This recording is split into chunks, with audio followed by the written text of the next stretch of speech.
محترم سامعین کرام، آپ حضرات کے سامنے دو فتاوے بیان کرنے ہیں اور آپ صلی اللہ علیہ وسلم کی سیرت کا کچھ حصہ بیان کرنا ہے۔ میں جتنی مرضی دعوے کروں کہ میں ختم الرسل کی سیرت بیان کروں گا، میں ختم الرسل کے کمالات کا احاطہ کروں گا، میں ختم الرسل کے کردار کو بیان کروں گا اور اس کا حق ادا کروں گا، حق یہ ہے کہ میں جتنی مرضی دعوے کروں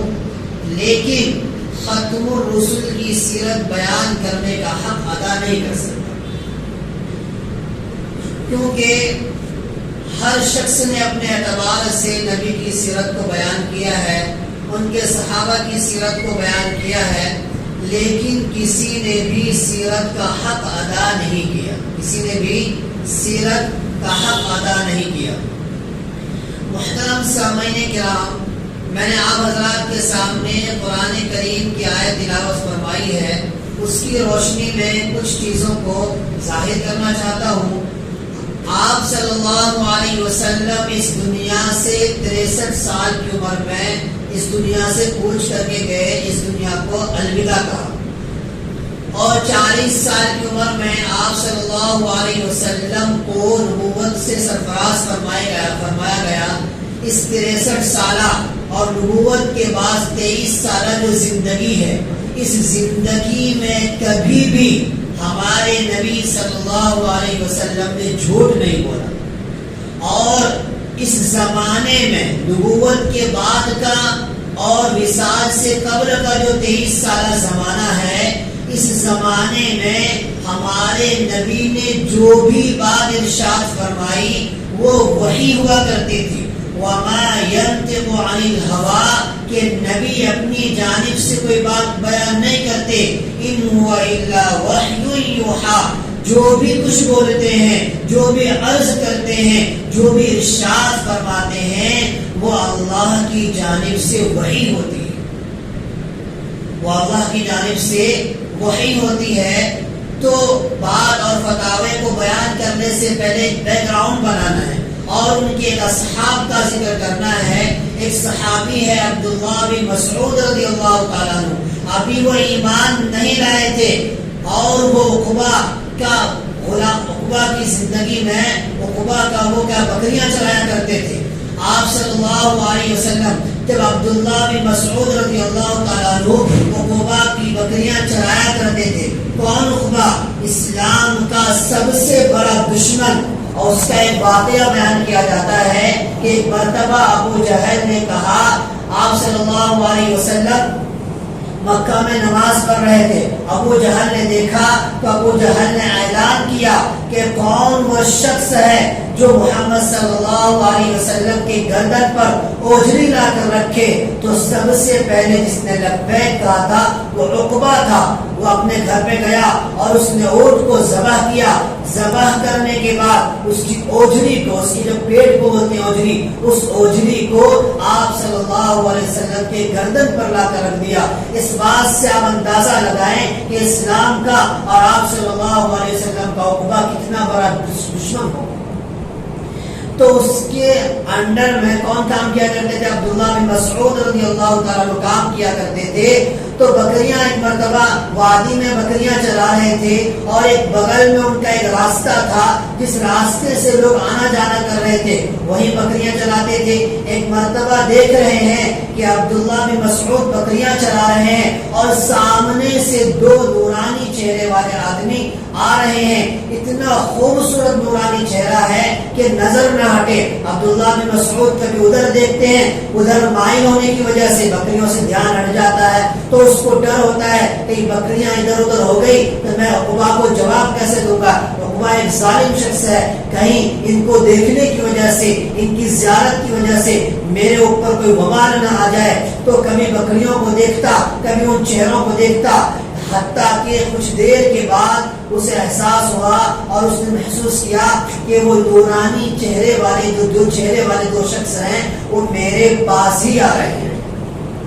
تو آپ ان کے پاس آیا اور ان سے کہا کہ بھائی میں بھوکا ہوں، اجرت کے طور پر مجھے پیسے لے کر اپنی بکری کا دودھ پلا دو۔ عبداللہ بن مسعود رضی اللہ تعالیٰ عنہ کہتے ہیں ان بکریوں کا مالک میں نہیں ہوں، بغیر پوچھے میں دودھ نہیں پلا سکتا، لہٰذا آپ صلی اللہ علیہ وسلم نے کہا، ان کے ساتھ جو دوسرے شخص تھے ابوبکر صدیق رضی اللہ تعالیٰ عنہ نے کہا کہ ٹھیک ہے مجھے وہ بکری دے دو جس نے ابھی بچہ جنا ہی نہیں، جو ابھی دودھ دینے کے قابل ہی نہیں ہے۔ عبداللہ بن مسعود دل میں ہی سوچنے لگے کہ یہ کیسا شخص ہے، دور سے دیکھ رہا تھا تو ان کا نورانی چہرہ مجھے مائل کر رہا ہے، لیکن ان کے بعد سے ایسا معلوم ہو رہا ہے اللہ نے انہیں حسن تو دیا ہے لیکن حسن کے ساتھ ذہن اور عقل نہیں دیا۔ کیوں؟ وہ سمجھ نہیں رہا تھا کہ یہ کون شخص ہے، اس ذات کو وہ جانتا نہیں تھا۔ ان کے اصرار پر، ابوبکر صدیق رضی اللہ تعالیٰ عنہ کے اصرار پر عبداللہ بن مسعود نے بتایا کہ جاؤ فلاں بکری ہے اس کے ساتھ، اگر تمہیں دودھ مل جائے اس کے پاس وہ تمہارا ہے، نہ میں تو تمہاری قسمت ہے۔ وہ دیکھ رہا ہے کہ ایک بکری کے پاس آپ صلی اللہ علیہ وسلم جا رہے ہیں۔ عبداللہ بن مسعود رضی اللہ تعالیٰ عنہ کی عمر اس وقت 12 سال ہے اور وہ اس وقت ایمان نہیں لائے ہیں، اور وہ دیکھ رہا ہے کہ نورانی چہرے والے تو ہیں لیکن عقل سے پیدل لگتے ہیں۔ وہ نہیں جانتا تھا کہ وہ ذات ہے جو امام الانبیاء ہے، جو خاتم النبیین والمرسلین ہے، جو دنیا جس کی وجہ سے دنیا کو بنایا گیا، یہ کائنات کا نظام سجایا گیا، ارض و سما انہی کی وجہ سے بنایا گیا ہے، ان کی پیدائش کی وجہ سے بنایا گیا ہے۔ اور یہ جو دودھ دھونے والا ہے وہ کوئی اور نہیں، وما ارسلناک الا رحمتا للعالمین، یہ تمام عالمین کے لیے رحمت بنا کر بھیجا گیا۔ تو ابوبکر رضی اللہ تعالیٰ عنہ اس بکری کو لائے اور آپ صلی اللہ علیہ وسلم نے اس بکری کے دودھ کو ملا اور دودھ نکالنے لگے تو دودھ اس تیزی سے نکلا جو عام بکریوں سے نہیں نکلتا تھا۔ تو کہا کہ اس نے سوچا اپنے دل میں عبداللہ بن مسعود نے کہ نہیں یہ نورانی چہرے والے بھی ہیں اور عقل سے اس سے کئی گنا زیادہ ہے، کہ وہ بکری جو اس حالت میں قیامت تک دودھ نہیں دے سکتی، یہ ان کے دھونے سے اس اسپیڈ سے دودھ نکال رہی ہے جس اسپیڈ سے عام بکری دودھ نہیں نکالتی۔ اور اتنی قلیل مدت میں پیالہ بھر گیا، اور پیالہ بھرنے کے بعد آپ صلی اللہ علیہ وسلم نے اپنے اخلاق کا مظاہرہ کیا، اور پیالہ بھرنے کے بعد سب سے پہلے عبداللہ بن مسعود کو پیالہ پیش کیا کہ پہلے آپ نوش فرما لیں اس کے بعد ہم نوش فرمائیں گے۔ ان کے اس اخلاق کو دیکھ کر اور ان کا یہ معجزہ دیکھ کر عبداللہ بن مسعود رضی اللہ تعالیٰ عنہ نے سمجھا اور ان کے مائنڈ میں یہ بات آئی اللہ نے انہیں نورانی چہرہ بھی عنایت فرمایا ہے، اللہ نے انہیں اچھی عقل سے بھی، عقل سلیم سے بھی نوازا ہے اور ان کو اخلاق و کردار سے بھی نوازا ہے۔ لہٰذا ان کے اس اخلاق کو دیکھ کر وہ جب آپ صلی اللہ علیہ وسلم ابوبکر صدیق رضی اللہ تعالیٰ عنہ وہاں سے فارغ ہو کر چلے تو اسے احساس ہوا کہ میں عقبہ ظالم شخص کی میں غلامی کرتا ہوں، ظالم شخص کی میں کام کرتا ہوں، لہٰذا آج سے مجھے چاہیے کہ میں ایسے شخص کا غلام بنوں، ایسے شخص کا میں نوکر بنوں جس کے اخلاق ایسے نورانی ہو، جس کا چہرہ بھی نورانی ہو اور جس کی عقل بھی ایک انتہا کو پہنچا ہو۔ تو لہٰذا وہ عقبہ کے پاس جاتا ہے، عقبہ سے کہتا ہے آج سے میں تیری بکریاں کو چلانا چھوڑتا ہوں، آج میں ایک ایسے شخص کی غلامی چاہتا ہوں، غلامی میں جانا چاہتا ہوں جس کا چہرہ بھی نورانی ہے، جس کا اخلاق بھی نورانی ہے اور جو عقل کی انتہا کو پہنچا ہو۔ لہٰذا وہ عبداللہ بن مسعود رضی اللہ تعالیٰ عنہ حلیے کے ذریعے سے کہ نورانی چہرہ والا ہے، اتنا قد ہے، ایسے ایک شخص سے مکہ میں داخل ہوا ہے، لہٰذا یہ کون ہے، اس سے میں ملاقات کرنا چاہتا ہوں۔ تو حلیے کو بتا کر ان کے چال اور ڈھنگ کو بتا کر وہ آپ صلی اللہ علیہ وسلم کے پاس پہنچے اور آپ صلی اللہ علیہ وسلم سے کہا میں وہی چروا رہا ہوں جس سے آپ نے دودھ مانگا تھا، میں نے دودھ دینے سے انکار کر دیا تھا، آپ نے ایسی بکری میں سے دودھ نکالا جو دودھ دینے کے قابل نہیں، لہٰذا میں آپ کی غلامی میں زندگی بسر کرنا چاہتا ہوں، میں آپ کی غلامی میں زندگی بسر کرنا چاہتا ہوں۔ تو آپ صلی اللہ علیہ وسلم نے اسے کلمہ پڑھایا اور لا الہ الا اللہ محمد رسول اللہ کہہ کر اسلام کے آغوش میں آ گئے۔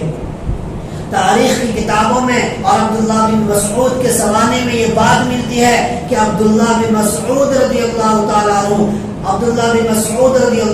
عنہ کو صاحب النعلین کہا جاتا تھا، صاحب السر کہا جاتا تھا اور صاحب الوسادہ کہا جاتا تھا، یعنی آپ صلی اللہ علیہ وسلم کا مشیر خاص بن گیا، رازدار بن گیا۔ تو تاریخ میں عربی دان ایک جملہ لکھا ہے، انتقل من خدمت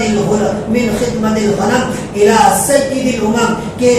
عبداللہ بن مسعود کی قسمت کو دیکھو کہ وہ بکریوں کی خدمت کر رہا تھا، لیکن اللہ نے اس پر نور نظر کیا، اللہ نے اس کی طرف رحمت کی نظر کیا، تو اللہ تبارک و تعالی نے اسے سید الکونین کا غلام